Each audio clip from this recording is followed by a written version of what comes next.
Ayan, kausapin po natin. Mula sa Bocaue sa Bulacan, 31 years old, dati pong cashier, may asawa, 2 anak, si Marjorie Velasco. Good morning, Marjorie. Good morning po, DJ. Good morning po, DJ Cha. Magandang, Certified Pilot. magandang umaga po. Kayo po ba ay nakikinig sa amin? Magandang umaga po. Yes po. Kayo po ba ay nakikinig o nanonood sa amin ng TV? Nanonood po sa TV po. O, balita ko, kakasimulan nyo lang daw pong manood sa amin itong Pebrero 2026. Opo. Oh. Opo, nito lang po February 20 po. Oo, kasama nyo daw po ang tatay nyo mismo habang nanonood ng programa. Opo, biyanan ko pong lalaki po. Siya po talaga yung nanonood. Wala pong cellphone. Kaya sabi po, ako na lang daw po sumali. Ayun, si Kasi, tatay. kasi marami nga daw po kayo natutulungan. Ang inyong father-in-law. Ilang taon na po si tatay? Apo. Ano na po, 63? 63 years old. Sige, mamaya po Apo, pag-usapan senior na po. natin ang inyong kwentong buhay. Ano muna yung Bible verse na binigay po sa atin ni Pastor Jeff? Apo. 2 Timothy 4 verse 7 po. Mhm. I have fought the good fight. I have finished the race. I have kept the faith. Amen. 2 Timothy Amen 4:7. At ngayon po ba katabi niyo si tatay dyan ang dahilan kung ba't kayo natawagan ngayon? Opo, nandito po. O pwede po ba namin makausap si tatay? Nandito po. Sakay pa. Big siya. Hello, Hello po tatay. Ano pong pangalan niyo tay? Pedro Pamor po. Ano po ulit? Jomar? Pedro Pamor. Tijo Pamor. Opo. Tijo Pamor ang pangalan niyo po. Ano pong spelling nun, tay? Pedro ang pangalan ko po, Pamor ang apelido. Pedro. Tatay Pedro. Tama po. Pedro po pa, DJ siya. Ayun, si Tatay Pedro Pamor. Tatay Pedro, kayo daw po ang talagang nanonood sa amin ni Manong Ted. Araw-araw po yun mula po nung pandemic.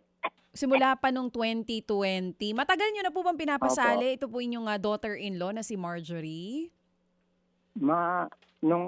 Kailan lang po. Nung kailan lang. O saan niya daw po ba dadalhin kung sakali itong 2,000 piso na mapapanalunan sa programa?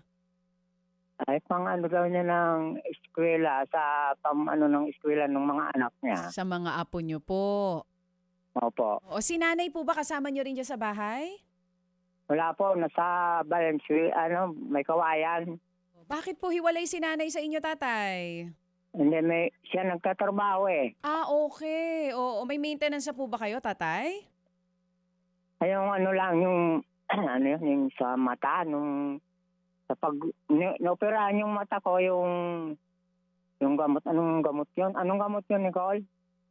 Mata daw. Ha? Optagard. Optagard po. Sa mata daw, gamot sa mata. Oo, baka pampatak yun o anuman na supplement para sa kanyang mata.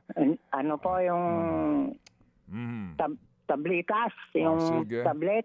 Alright, sige. Sige, so Tatay Pedro, ilan po yung inyong apo na gustong tulungan para po sa gamit sa school? Ano po yan, 4? 4. Oh, Ay, 3. 3 po. 3. Ano po mga grado nito? Maliit pa yung isa eh. Ano mga grado nun?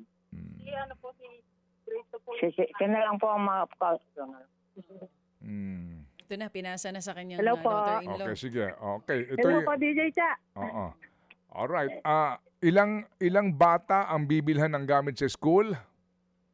Isa lang po, started kasi po grade 2 na po. Yung bunso ko po, 1-year-old pa lang po. Okay, sige. So, para lang ito sa grade 2 pupil mo.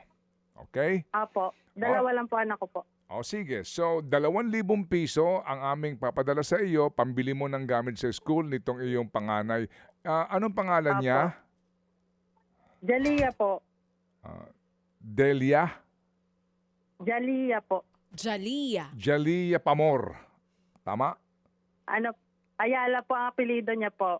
Bakit naging Ayala? Sa mama po ng asawa ko po apelido po. So bale ang asawa ni tatay ang apelyido Ayala. Apo. Yung dating asawa po. Opo, Okay. bali pangalawang ano na po. Opo. Oo. So, ayaw mo ng pamor, gusto mo ng Ayala kasi nga mukha mas tunog mayaman, ano ha? Tsaka bag, Hindi ba? Sinunod ko lang po sa tatay po. Jalia Ayala. Oo. Apo. Ayaw mo ng samahan Ortigas o Bendia. Ayala talaga. Ha? Oo, Pero Ayala. mas gusto ko Mall yung na lang po, pamor. mall. Ha? Okay, sige. Ilan ang anak mo? 2 pong babae po, Sir Ted. Oh, sige. Baka sabihin ni tatay, anak pamor. Ako po. Anyway, natutuwa ako sa inyo, ha? Sa iyo. Apo. Ang tawag sa iyo, Nicole, hindi Marjorie. Nicole ba pangalan mo? Nandito rin po kasi isang anak po na college po.